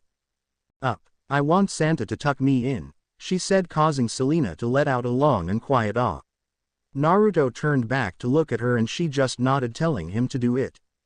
Okay then, he said, gently picking her up as she put her head on his shoulder, and he slowly and quietly walked up the stairs to her room. I really hope her parents don't wake up right now, he thought before he entered the room he guessed was hers if all the pink was any indication. Gently he placed her down back into her bed and noticed she already dozed off. Not before she said a quiet, "Merry Christmas, Santa." Naruto smiled and dug into one of his pockets and pulled out a little silver charm. It was something he had gotten at the jewelry store that just came with the thing he bought. It was a little silver deer. He gently placed it on the table beside the bed before whispering back, "Merry Christmas, Lily." Slowly he went back downstairs while putting his finger to his mouth indicating the little girl was asleep, getting a nod from the two. Where to next, Clarice? He said as the girl pulled out a checklist of the locations from where the presents were stolen from. We have to a few blocks over, she said as the other two nodded before they slowly crept out the living room and outside. Naruto was about to go through the window before he found Selena kissing his cheek, causing him to blush. You really are a big softy when it comes to children, she said before she made her way out the window. It took Naruto a few seconds to wrap his head around what just happened before a big grin found its way to his face. He then jumped out the window and continued with returning the presents, knowing it was going to be a very long night. Next day, Christmas Day, Naruto rubbed his eyes a little, rubbing the sleepers out of them as he stood outside the penthouse suite of the Beauregards. Eventually he and the girls had managed to get all presents back to their owners. Thought he did not get back until just past 3 in the morning, and it was currently 11 in the morning, so he did not get as much sleep as he would have wanted. He was wearing smart casual clothes, which were a dark blue dress shirt with black trousers and black dress shoes. He even had a black tie around his neck, though it did hang a little loosely.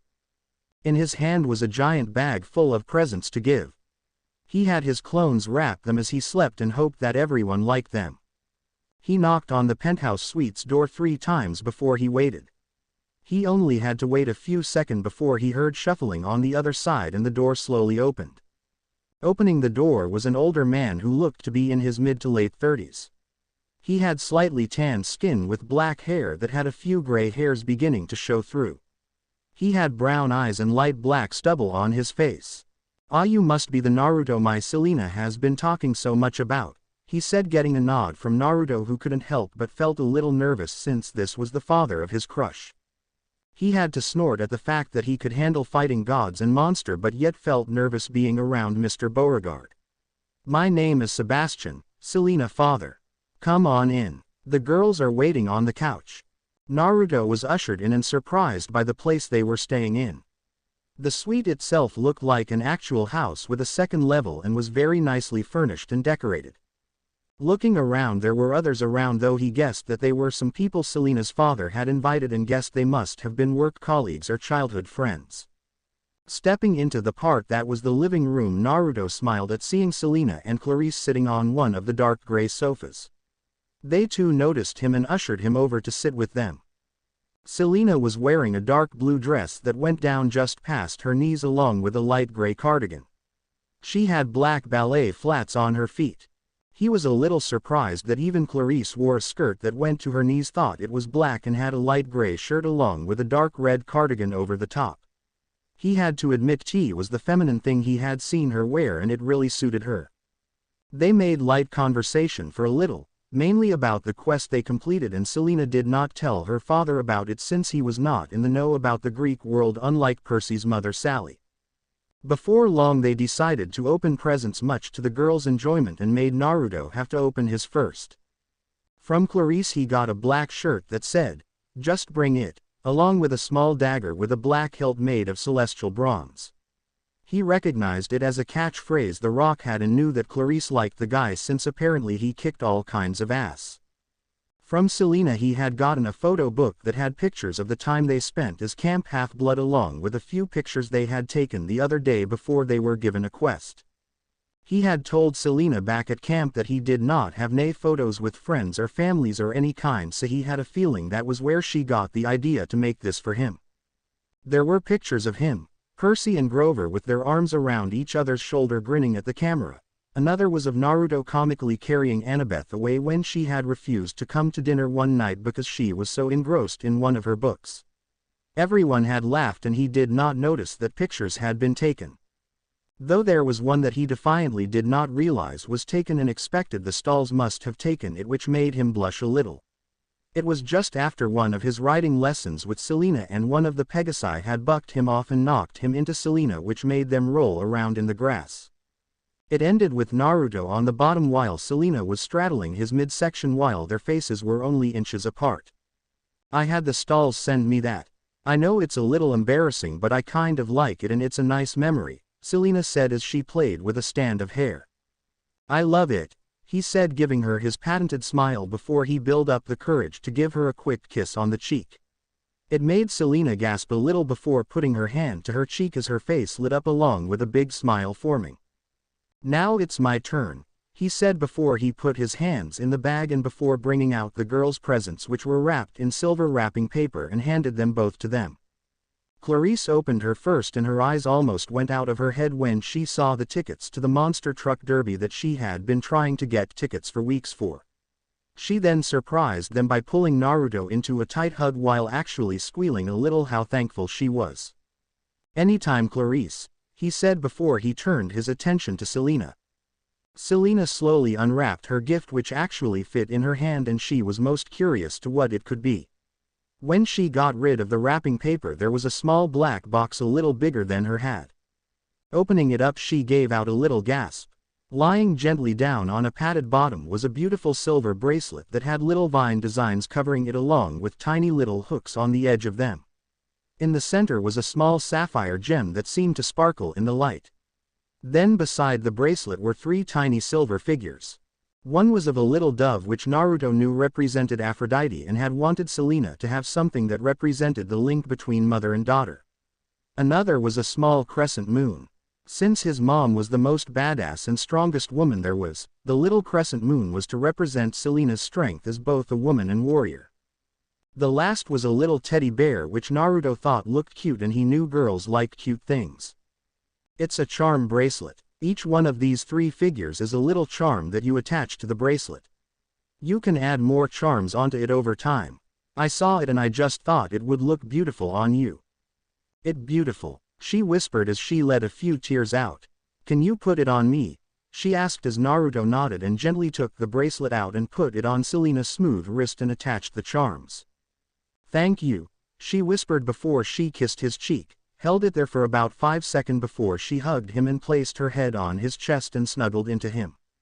You're welcome, he responded back. He knew he liked Selena, but after today he had a feeling that his feelings for her were only going to get stronger. Selena was thinking the same. This time next year she will be all mine, they both thought. What else is in there? She asked as they broke the hug and looking towards the bag. Naruto looked to the bag and held out a present and placed it on his lap. I didn't have time to do it this morning, but it's gift for Mom. I sent a gift over to Grandma Hestia, but when I realized what the time was I didn't have to send it to Mom. I was hoping I could send it over from here. That's very sweet of you, Selena said before she looked at the little card he had put on top of it.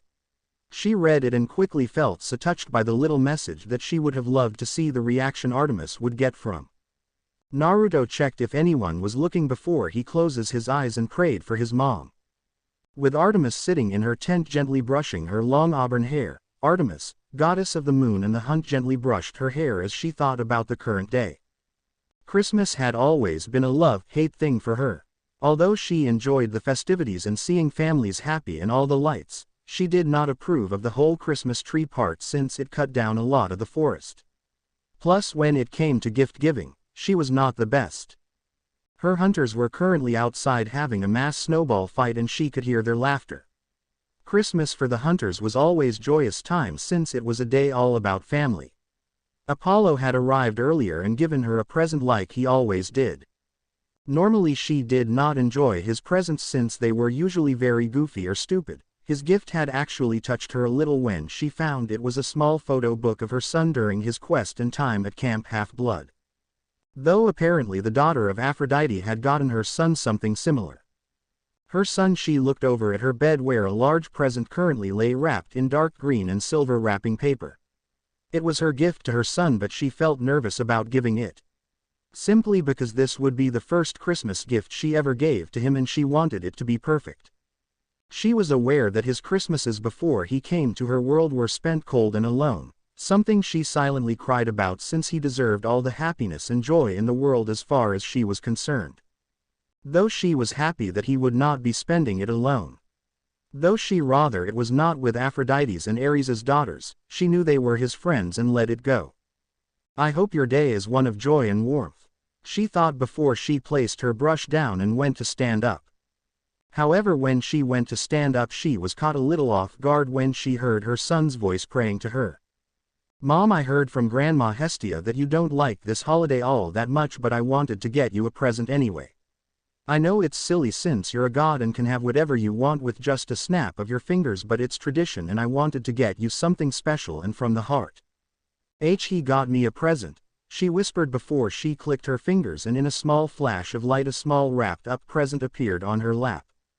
Slowly and gently she picked up the small card that was on the top of it and opened it up. She scanned the message and took in what it said. Mum, you are so very special, the best mum to ever be. And the best present you could ever give is that special love you give to me. And Mum, I really love you too within this heart of mine. So Mum, you are my special mum for now and all the time. As she read the little message she felt her lip quivering a little and her heart was filled with warmth. Her eyes looked like they were about to water at any moment. Placing the card down on a side table she unwrapped gift to find a small black box. Opening it up she found herself looking at a small silver locket with a silver chain around it. The locket was shaped like a star. A small note lay next to it that simply read, "Open it." Curiosity getting to her she delicately picked it up and slowly opened it. When she did, she threw her hand to her mouth and stifled a sob at what was inside. Inside the locket was a small picture of none other than her love Minato with a big smile on his face holding a small blue bundle in his arms. The small bundle was Naruto when he was barely minutes old and had one of his tiny hands wrapped around his father's fingers. His father's eyes were looking down at him showing love and protection towards him. This picture, Artemis whispered through some sobs. I thought I had lost it forever. Artemis did have a picture similar to this, but unfortunately during a small attack from a group of hellhounds which resulted in her tent getting burnt down, and the picture that she treasured for so long had burned away with it. And the most important reason why this picture was so special was because in this picture showed the only time when Naruto was in his father's arms. Because only an hour later after the picture was taken, Minato was forever gone and Naruto was forever burdened. She found another small note in the wrapping paper and read what it says. I wasn't sure if there were any pictures of our family together when I was a baby before you had to leave, so I asked Mr. D if he could go to my world and check. It took a lot of persuading and a lot of chore work, but he eventually agreed to it. He came back with this single picture which he had found in Old Man Hokage's place. I wanted you to have it. Merry Christmas. She stifled a chuckle at the last part before her gaze went back to the locket. Slowly and delicately she placed it around her neck. She kissed the little picture in the locket. My baby boy, you have truly made this the best present I could have ever asked for. She whispered before she wiped away her tears. Merry Christmas, Naruto. I wish you all the happiness in the world today, and I promise we will see each other soon. She said before clicking her fingers in her present to Naruto, disappearing before deciding to join the hunters outside. After that day, Artemis forever wore that locket around her neck. With Naruto, do you think she will like it? He asked Selena as they had watched the present vanish just a few minutes ago and Naruto was feeling a little nervous. She will love it, Selena reassured him. Come on, let's go play a few Christmas games. It is tradition after all. Right, he said as they both stood up. Clarice had gone a few minutes ago to get something to eat, so it left the two alone. Clarice was tempted to find a bit of mistletoe and hang it above her friend's head, but figured she had all day to plan it out and left it for now. Just as they were about to walk away, a small light shone beside them before a present in dark green and silver wrapping paper appeared. Naruto went over and picked up the card and quickly felt his heart tighten a little. It read, "To my baby boy. Mom," he said as he traced his hand over the present before getting a reassuring squeeze from Selena. I'll let you open it alone. I think it's something you should open alone, she said, getting a grateful nod from Naruto before she walked out. Naruto sat back down on the sofa and placed the present in his lap. As delicately as he could, he unwrapped the gift before seeing what was inside. Surprisingly, there were two things. The first looked like a book or sorts. It was a simple gray book that looked a little faded but was in decent condition. A note was on top of it. This was one of your father's favorite books. I have a feeling you will enjoy it just as much as he did. Naruto looked at the title. The Tale of the Utterly Gutsy Shinobi. Cool, was Naruto's words as he looked it over, frowned a little when he noticed Jiraiya wrote it but chose to ignore that part. He doubted his mom would send him anything like Ika Ika. He gently put that to the side before he saw the other gift. It was coat of some kind that was white in color and had red flames flickering at the bottom. When he turned the coat over, his eyes nearly popped out of his skull when he saw the red kanji symbols. Fourth Hokage. Dad's Hokage jacket, Naruto thought to himself as his hand traced over the kanjis that were in red and could feel his eyes begin to haze over. The coat that made his father look like a complete badass and which made him a recognizable figure throughout the world. Slowly a lone tear fell from his eyes. Beside the coat was a card, similar to the one he had sent his mom. He opened it up and read what it said. To my Naruto, I'm sorry I could not be with you for Christmas, but know I will be thinking of you always. Have a wonderful day and make new joyful memories. When we finally meet, I would love to hear all about them. These once belonged to your father and now they belong to you. I have been keeping them safe until the time was right to give them to you. Know that you have already made both of us proud. Watching over you always and forever, holding a special place in my heart. Love, Mom XXX. Naruto let a few more tears before letting out a small chuckle and wiping his eyes with his sleeve. He always wanted something of his father that he could have as a memento to him, and now he finally had that. Thank you, Mom. This is best gift you could have ever got for me, he whispered, sending a prayer of thanks to her before he delicately put them to one side. He would be taking great special care of both gifts no matter what. Getting up, he left the room, intent with having the best Christmas so far with the girl he was falling for. Up on Olympus, the gods too were enjoying Christmas Day. Hestia sat round her hearth as she proudly wore a beautifully made brown scarf with silver linings around it, as well as held a framed picture in her hands. It held the same picture Naruto had put in his mom's locket since he knew his grandmother should having of her son. She was gazing at it lovingly and held it close. In return she had given him a beautifully made tapestry that depicted his quest with Percy, Annabeth and Grover. He would be hanging that up in his cabin as soon as he got back to Camp Half-Blood. In his temple Apollo was singing Christmas songs along with Hermes while Hephaestus was tinkering with one of his machines that looked like a robotic Rudolph the reindeer in his workshop.